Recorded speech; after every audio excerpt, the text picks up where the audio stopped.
Welcome, everyone. I think we are live. Welcome to another Coffee with Gable webinar.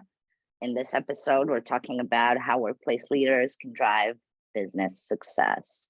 Before we dive in, a little bit of the standard housekeeping and Zoom tips. So as always, term codes and a recording will be sent to all attendees after the end of this webinar. Just make sure that you can send us chat messages. Please change your Zoom chat settings to everyone because sometimes they can default to hosts and panelists only. Okay, next question. So while everyone is joining, giving you time to settle in a little bit, just to get to know each other a little bit better. Let's see, what are your dream travel destinations? I think, Louise, we can start with you maybe with this question. You've been traveling recently. Yeah, I have. And I actually got to go to one of my dream destinations in Italy just recently, which has been a dream of mine since I learned about this in history at 11 years old, which is the Colosseum in Italy. And I got to tell you, other than the mass crowds of people, it did not disappoint. I mean, it is gargantuan. It was just so impressive. But you know, I don't have an awful lot of dream destinations left. I've been incredibly fortunate with travel, in, you know, both personally and for work. But the Colosseum is a big tick off my list. Yeah. Amazing. Oh, that's amazing. Liza, what about you? I would say Maldives. Oh, what a great choice. And wow. I'm going to be such an awful person to go, I've been there. So it's worth it. Will you categorize it as a bucket list?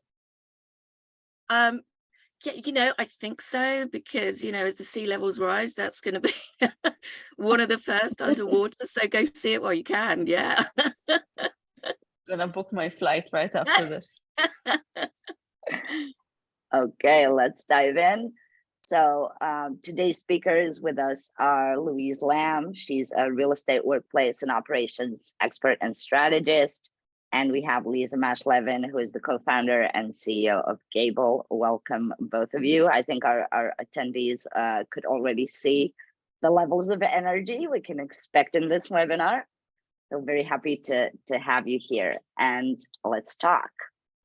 So I want us to discuss a little bit about how the workplace function evolved over the years, especially the past few ones, and what that means for the people working in the field. We can see, you know, that I'm gonna pull in a slide here so we can see some of the changes that happened in the workplace function, going from tactical to strategic, from siloed to integrated, from reactive to proactive.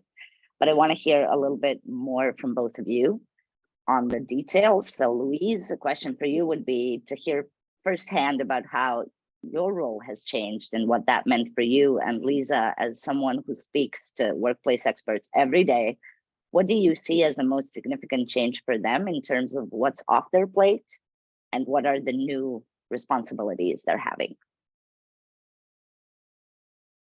And is that to me first? Yeah, you can go first, Louise. Yeah. So just I don't want to jump in there. So look, I think the biggest thing that's happened for anybody working, you know, in the workplace profession is visibility, and particularly during COVID. And I think that visibility has sort of brought a lot more to the table from an organizational standpoint than we were before.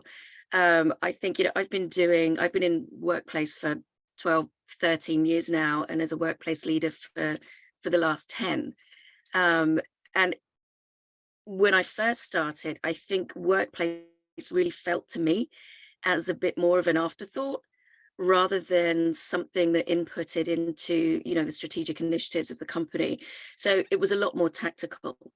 You know, we just took care of the office, we supported the team, you know, pretty straightforward. And strategic decisions around real estate was really taken more from the finance standpoint. And then, you know, we'd come in and make that happen. I think workplace has also been a lot more reactive previously. than it is now. Again, it sort of comes back to that sort of afterthought, how are we growing, where are we growing? Let's get the HR contracts in place. Let's make sure we are integrated properly there. Let's make sure we understand the tax implications, the employee implications. Oh, and by the way, now we need an office. And so it ends up being this very scrambled, and it's still a little bit like that. But I think with COVID, as a lot of leaders have looked more towards workplace leaders to go, hey, what do we do now?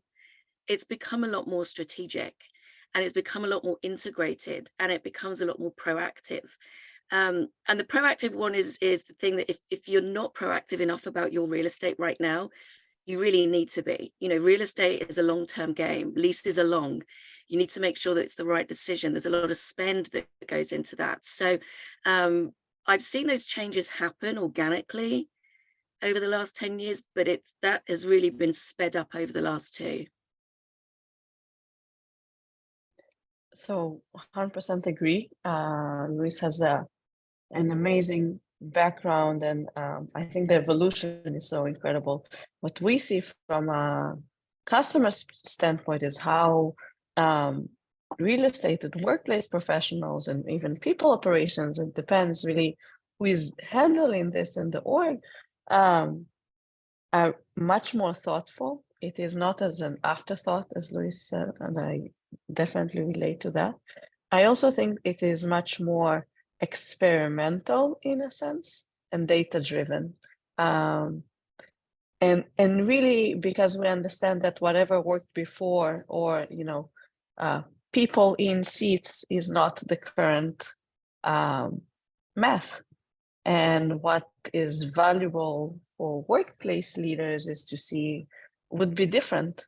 It's not I would say, and Louise, I'm very interested to hear your thoughts, but it's not just, butts in seats. It's much more why people are using the space. Are they collaborating? What are the goals to go to a space? What are we aiming to achieve? What's the best work environment? How do we measure that? How do we make sure that we provide different options for different teams and different employees? Because there is no one size fits all anymore. So that, at least from what I see, have been rapidly going on in the past 2 years. Yeah, and I'd agree with that. And I think, from my standpoint and my background, when I talk about the evolution of the workplace function, I'm really honing in on those medium-sized companies, and less so on sort of the Facebook and the Googles who have enormous resources and finances behind them. And I think really started, spurring or spearheading or leading the importance of the workplace. And I think, as competition for talent has increased, those medium-sized companies, particularly in the tech industry, have really had to catch up with that. And I think it's been a little slower, and it might be not because they don't believe in the advantages and the positivity that a workplace strategy can bring, but it's difficult if you don't have enough resources or the financial capability to really invest in that. But I think we're slowly getting there and understanding the value of that. And it, for somebody like me, it comes with a lot of education with other leadership. It's setting up an office. It's not as easy just going to buying a gallon of milk, right? There are numerous facets that you have to consider around that, and it takes time and it takes the proper investment. To actually just do a little bit of a follow-up on what Liza said on the numerous reasons why people go into the office. I want to talk a little bit about different programs and initiatives in the workplace. And on this slide, you can see some data from a 2022 Gensler workplace survey showing some of the main reasons employees go into the office nowadays. So for some people, they need to focus and maybe they can't do it at home, but for others it's schedule or in-person meetings with their team and connecting with their team is what really makes a difference. So if we see this background, this breakdown of reasons, they're very varied, and they all sort of demand an organized approach. Like, you need to put initiatives and programs into place. So Liza, a question I have for you here is, what do you think would be the foundational pillars of a good workplace strategy that's tailored to a company and their workforce? Like, what's a good starting point to think about? And Louise, I'd like to go into your experience, and I would like you to walk me through the color program that you guys did at Coupa Software. So Liza, you can start here first. I think the first thing would be, how do you even understand what is a good workplace strategy, right? So I would say this is not something that you build in silo. At the end of the day, your employees are your customers. So the first thing is to really understand what they need. How does it tie to the company culture? How does it tie to the goals? And I think this is a bit of a profound question. Are we focused on being in office? Are we focused on hiring the best talent anywhere? Those are the questions that we have to ask before we start any workplace strategy, I would say. And then after we get answers to those, we need to survey our customers and understand what works best for them. And then I think after we understand both the benefits and pain points of our customers, we build a solution around that. But I think a starting point has to be, what are we optimizing for as a company, as what I would say, what space and workspace in general is relevant as part of our company culture, and how do we want to optimize for that?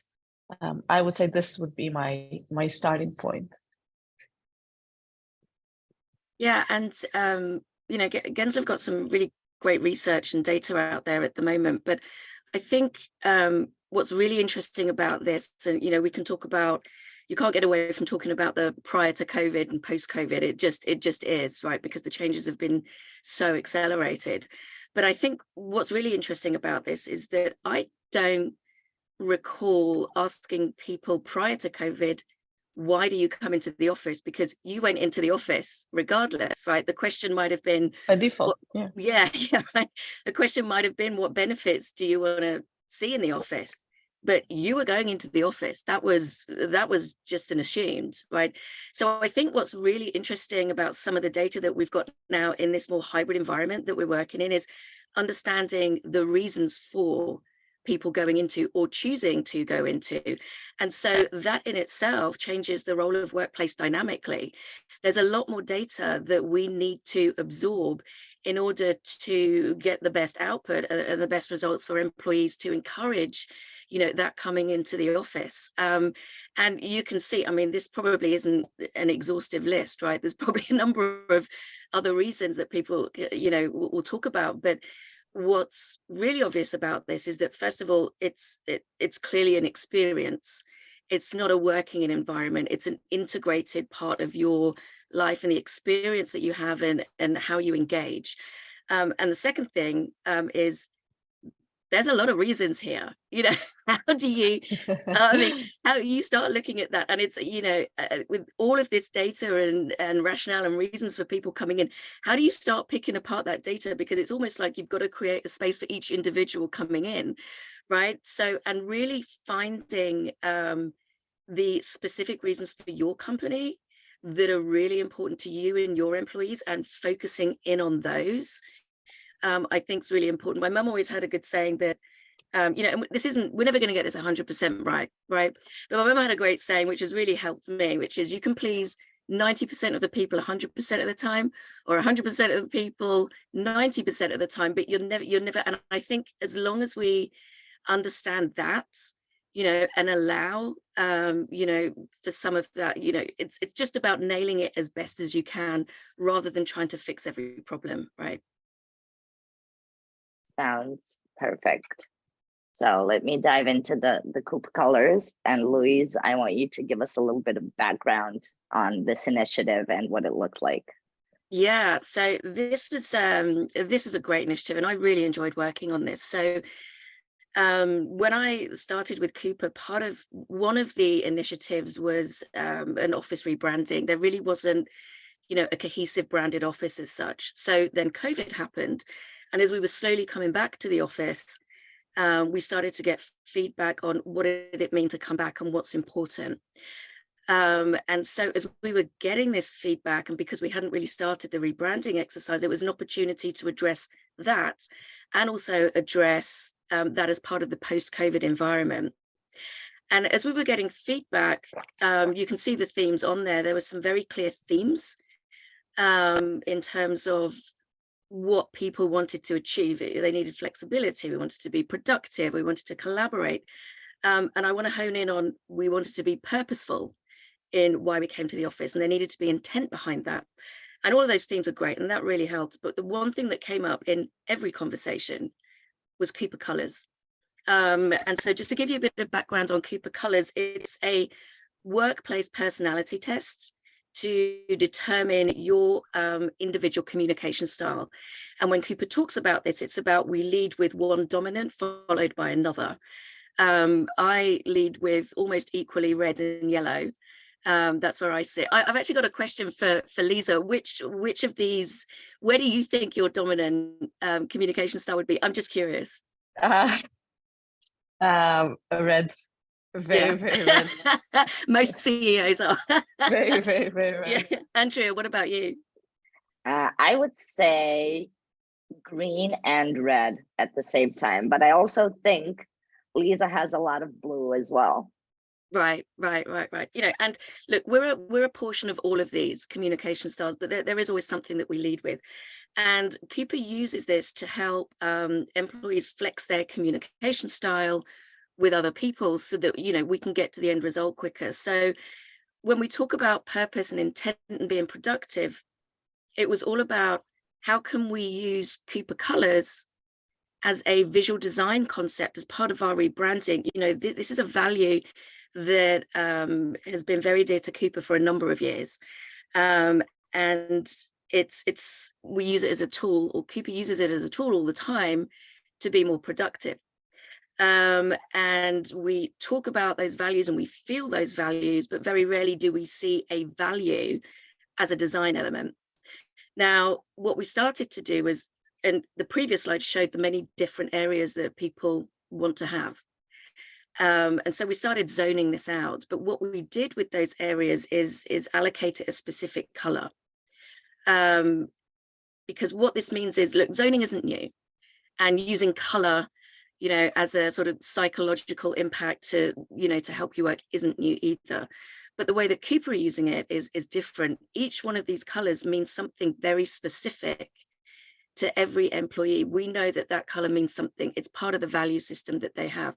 So instead of flexing your communication style to everybody in a meeting, how about we take that color and we ask everybody to flex their communication style to one particular color? If we're having, a very close deadline, we need to make decisions quickly, we walk over that threshold into a red room, and everybody knows we need to get results from this. And I don't think you have to be fully invested in the concept of that. I think subconsciously that is going to have an impact on employees, within Cooper anyway, because we know what that color means, to Cooper as a company. So that's where we started with that. And I think it's a great concept, and now what Cooper needs to do is work out, how do we measure whether that's been a success or not? And it can sometimes be quite difficult measuring productivity and engagement, right? I think the big one is are people using the meeting rooms? Are we getting foot traffic? Are people, do leaders see a change in their employees in terms of how they, show up for those meetings in terms of their communication style? So this is sort of at its infancy in terms of being rolled out, but I'm really excited to see what Cooper does with this over the next few years. Yeah, I absolutely love this concept, and I think it's a super creative way to connect the physical space with the actual experience and tie it into something that is part of the company culture. So I think we have a couple of photos here. And we worked on a lot of concepts and iterated on a number of on a number of designs, but this was the sort of initial concept and design. And if you go to the next slide, what I love about this is that quite often the designs don't look like the implementation, but this really embodied the design and its simplicity in itself, right? You know, it's more about immersing yourself in something.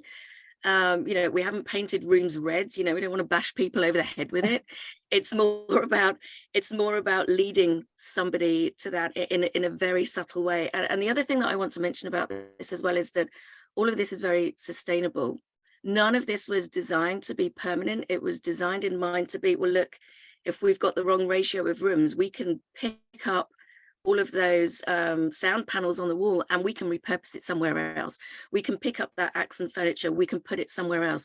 We don't have to replace a whole carpet, just a portion of it, you know. So it was very, very, very thoughtful and deliberate and designed with flexibility in mind, you know, again, one of our other themes that came out. I love this. It's truly incredible. And Louise, actually a question. What were the rooms that were used the most? I don't know the answer to that yet. So I'm going to go back to Cooper and go so interesting. and ask them how it was used. And you know, it's difficult. How do you push people to the right room? And I had to give that a lot of thought. But I think, you know, the one way that we can at least start pushing people to the right room, the first question in the booking system should be, what do you want to achieve? Results, analytics, collaboration, or creative. So I think we need to help push people to the room that they need rather than them picking their actual room themselves. You know, I think it doesn't work otherwise. I mean, there's a real purpose and intent behind this. So, but I don't know that there's enough data yet with Cooper to assess the success of this. But I'm going to go back and ask. I'll come back to you on that, Liza. We'll do another episode. Like a recap. Yeah. Okay. Sorry, I skipped a slide there. So this is an interesting topic that I think shows up more and more often, which is the synergy between workplace and people teams, but actually not just people teams, right? So that's a shift that is happening across industries, across companies. Something we also see very often is that workplace teams now work much more closely with people teams and also finance. So a question for both of you, how do you see this change? Do you see any new shared KPIs that these teams now share, and how can workplace experts position themselves to maximize success when collaborating with these other departments? I think, Louise, you can start here. Well, I think in general, the shared KPIs should probably just be the overall company objectives, right? And how you feed into that. But look, I think there's been a shift. Again, this shift during COVID, which we can't get away from. I think organizations have looked much more towards workplace leaders to figure out what we need to do in the new normal. But it really is an integrated approach between, you know, all departments, maybe led by workplace with support, you know, however you want to figure that out. And I know that Sony realized this quite early on, and they've started pulling together what they're calling an integrations team, which I think is fantastic.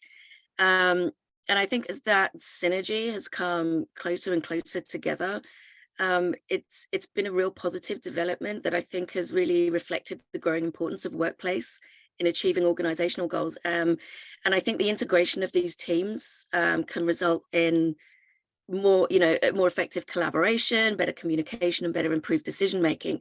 And I think you'll find workplace becoming a lot more involved in employee engagement, talent retention, revenue growth, compliance issues, all of those things. Throughout my career, I've been involved, in some shape or form in almost all of that to a certain extent, and then working out really how my role within that can contribute to all of that. And it really depends on working very cross-functionally with other heads of departments.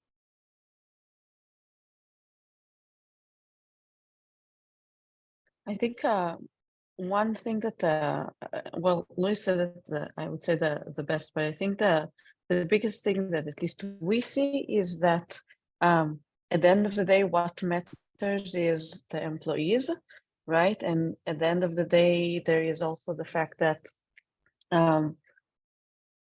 you might not have an office to go to, right? What is the experience that you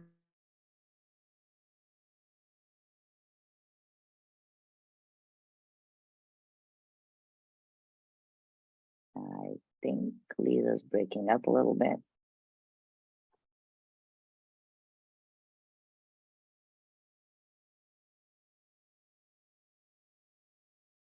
Did we lose Liza or all of us? No, I think we lost Liza for a second, but I'm sure. Okay. So there's always on webinars, and I'm sure our You know what, and Andrea, this is the new normal right now, you know. exactly. So this is something that we have to deal with. But while we're waiting for Liza to come back, I think what I think has been really great about, you know, workplace teams and workplace professionals is that I don't think sometimes often a lot of people realize what a huge oversight those people have across all of the organization, because they're always dealing with a number of different things. They're dealing with a number of different people. They're dealing with a number of different departments. You know, my team were quite often confidants to other, you know, so they hear things as well that other people don't. And I think the beauty of workplace teams is that they are and can be that central linchpin between everything else that's going on. And having the ability to have that overview, I think, is something very special, because what it does is it helps bring all of those other departments together, or the office together, or, you know. And so I think more and more, particularly with my role, you know, as I've progressed through my career, my oversight across a lot more things has become a lot more prevalent. And I don't think that's always the case with other departments. I think they're very focused on specific things. You know, finance are focused on the money, legal are focused on, you know, the legalities and the compliance of the company. But I think workplace is in a unique position because of the number of people that we interact with to really have a more holistic understanding of what's going on across the company. I agree 100%. Liza, welcome back. Louise and I were just talking about the new normal and how this is part of it. Definitely, it is definitely part of it on a daily basis, unfortunately. I'm just going to wait for a cat to walk past you or something now. No, I mean, no, with me it's usually a kid, but yeah. Yeah, so Liza, we lost you mid-sentence there. Do you want to jump back into what you were saying? So basically, I'm saying I heard Louise last few sentences. I just want to echo that essentially. I think that at the end of the day, because the way workplace and offices are being built or utilized for existing employees and new employees, you are much more focused on how do you align them or sell them, in a sense, on the company culture, on the mission, on the collaboration of employees, and how do you distill that even when employees are everywhere. So I think that's a big synergy that we see between the people and workplace teams right now, is how to create this like holistic solution from the beginning of an employee's journey at the company, and throughout every day that they are part of the company. Yeah, I agree. I agree with both of those insights, and I think it is a good moment in time to see this evolution happening. So I think we can now talk about what I personally think is probably the most interesting topic I have for us today, which is getting a seat at the table. So now we know where the workplace is today. So how can we help workplace leaders succeed and drive success for their organizations? And again, this would be a question for both of you, is how do you see the workplace impacting that success? And what is maybe a piece of advice you would give to workplace leaders on how to get a seat at that table and get the buy-in from leadership for their ideas and their strategies that can actually help achieve business success? Yeah, so I think, first of all, workplace leaders need to understand the goals and KPIs of other departments, HR and people, finance, anything else that's relevant. And then develop workplace KPIs that measure the success of workplace initiatives in terms of their impact on the organization as a whole. And I think if we're able to do that, we're better able to position ourselves as strategic partners.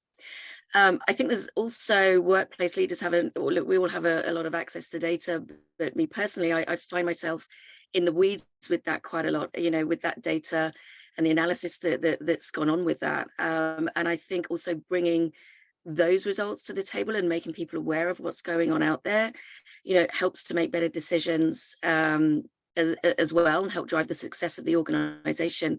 Real estate and workplace spend is, for most companies, is one of the highest spends in the organization, probably somewhere behind payroll and benefits and R&D. We're the department that spends, and so asking for that spend can sometimes be met with a lot of resistance, or we've got to cut the budget of the amount that we're asking for, and I get that, because it's a big ask, particularly now where we're needing to invest to change things. We're not revenue generators, but I like to think of us as revenue enablers, we can input in a way that enhances productivity, enhances engagement, enhances retention, and all of that probably would link to the KPIs of all of the other organizations. So we do spend, but we can enable that spend to create a better working environment, and help drive the success of the company objectives. I totally agree. I think that a key thing that you mentioned is like what does the company care the most? So we at Gable always ask our customers, rank us: culture, cost, or control. And with that, we understand what matters to the organization. And I think every organization is in a different life cycle. And with that, by understanding those key metrics that drives the business, I would say, or drives the results expected, I think workplace leaders can get a seat at the table. As Andrea mentioned, I'm also analytical person, so I really believe in the data. And Louise, I'm sure that this is top of mind, is how do you make decisions absolutely. with data to really align with what you're aiming to achieve. Okay, I think everyone in the audience can, get a little pen. I mean, you don't have to, you will get the recording, but this was the question where, those pens and papers might have come in handy, because this is really great advice. And I would like to show some trends and predictions. And before we jump into like the Q&A section, I want us to take a look at these predictions and maybe tell me, both of you, what do you think is right, or is there a wrong one here? And what do you think will be, the way forward? What are some things that you see happening in the next 6 months or a year that can impact the workplace in general as a function? Well, I don't think there's anything right or wrong here. I think there are so many opinions, and so many ways you can cut and splice the data. Every company has its own unique footprint as well. I mean, it's overwhelming. I think the one thing that we will see companies do better is a hybrid working environment. We've seen a case where we've got 100% of employees in the office. Then we went through COVID where everybody's working remotely, so nobody was in the office. And our environment and value systems changes individually massively during that period of time. Then there was some trepidation coming back. And so what we had when we got back was some trepidation about coming back. Is there a need to come back? We were, for the most part, productive from home and kept things going. What's the point? And I think we're in this environment right now where we really need to figure out what that middle ground means for companies. And I think we're still going through that evolution of change. And I think it's going to be a long change. There's a lot of fallow real estate out there going unused, and from a finance standpoint, it's like, well, what's the value of this spend if nobody's using it? So what you're seeing a lot of companies do is sort of mandating, 1, 2, 3 days in the office, which, by the way, I don't disagree with. But I think companies need to approach that in a very deliberate and purpose way. I think people want to go back to the office, but they want to understand why they're going back. And so employers need to understand the reasons for going back and be very deliberate about that, and creating an environment that encourages people to go back. So that's I think that's going to take some time. And part of the reason is that, there are long leases out there. So you've sometimes got to work through those leases, and then maybe make some meaningful change after that. I think the rest on here kind of speaks for itself. We're not maximizing density anymore. We're providing an experience. We've seen an increase in environmental, social, and financial sustainability, and hopefully the CFOs will like that we've got financial sustainability on there as well, because it is important. You want to make sure that your spend is meaningful and being spent in the right way. I spoke a little bit about, how my role has evolved over the last 10 years. And I think the workplace function will shift, and is already starting to shift from a pure facilities function into something that's a much broader operational role.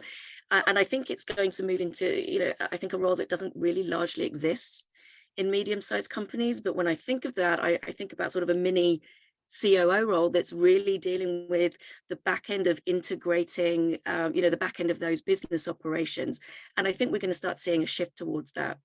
And I do want to mention artificial intelligence, because it isn't, a specific workplace issue maybe that we have to deal with, but I want to put it on there because I think that's going to be the next big technology that the companies are going to have to learn how to integrate in their businesses as well. So with that said, you may or may not disagree with that, but that's the beauty of this. This is why we're collaborative. This is why we work with a lot of different peoples, So I think these are pretty spot on, but the proof's in the pudding, and we'll see over the next few years.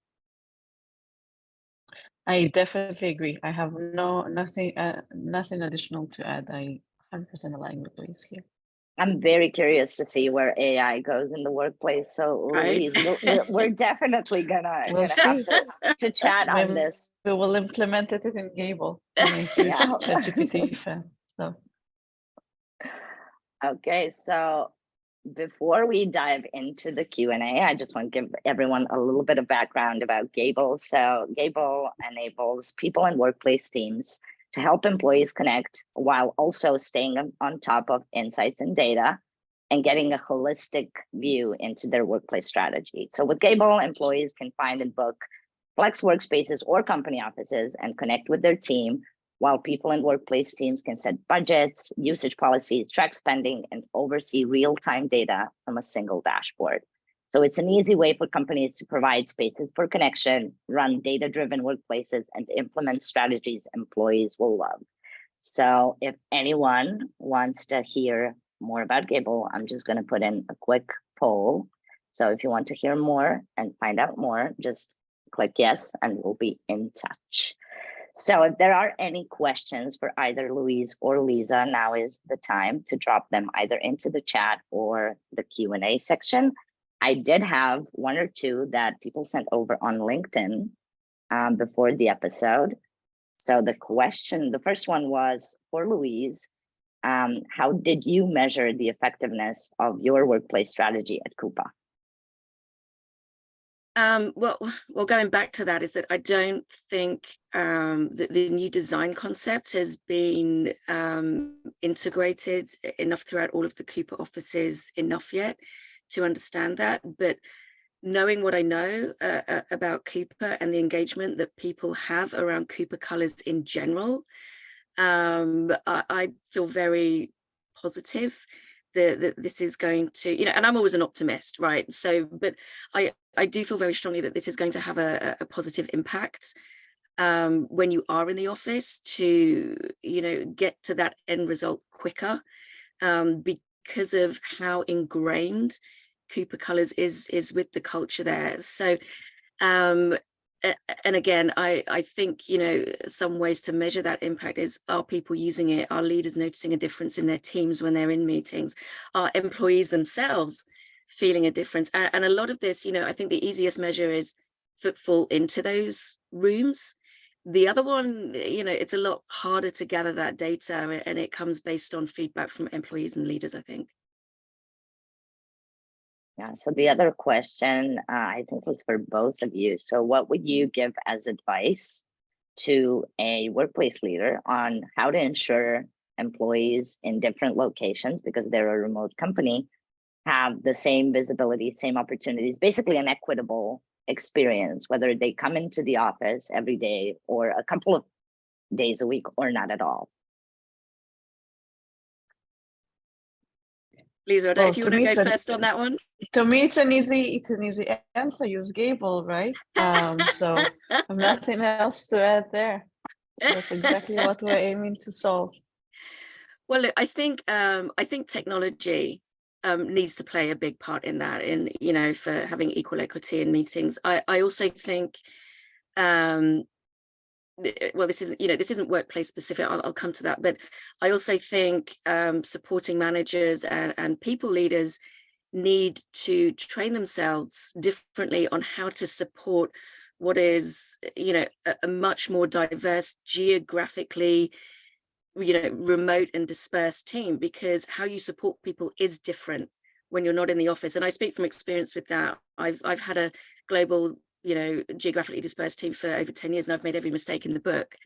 And it is a very, very different way of supporting. So I would say, you know, to anybody that manages a team, work out what you need to do to keep your people engaged, even if you're not in the office. I think for workplace leaders themselves, or anybody that runs an office, is listen to what people are telling you. They are often the eyes and ears of everything that's going on, and it's valuable information.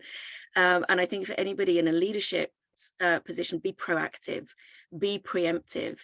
It's difficult to predict, but I think you can do it. And I always operate from the standpoint, you know, I always try and see a finish line before one exists. You know, and really taking on the feedback, how do we use that data to make right recommendations? And look, it's tough, but I think listen and be proactive. And don't be afraid to make mistakes, right? We're all going to go through that, and it's the only way that we're going to learn from this process. Oh yeah, it's iteration. Yeah, I think. yeah. Okay, so I think that's all on the questions. If anyone wants to drop one now, it's the last minute chance. And if not, I think we can conclude the webinar today. First of all, I want to thank our attendees, and then of course, thank both of you. So thank you, Liza. Thank you, Louise, for Thank you. Truly an incredible discussion today. And I'm already looking forward to watching the recording of this. So thank you, everyone. I'm not, because nobody ever likes to watch themselves back. So thank you, both of you, and I will see everyone in the next Coffee with Gable webinar. thank you. Thank you.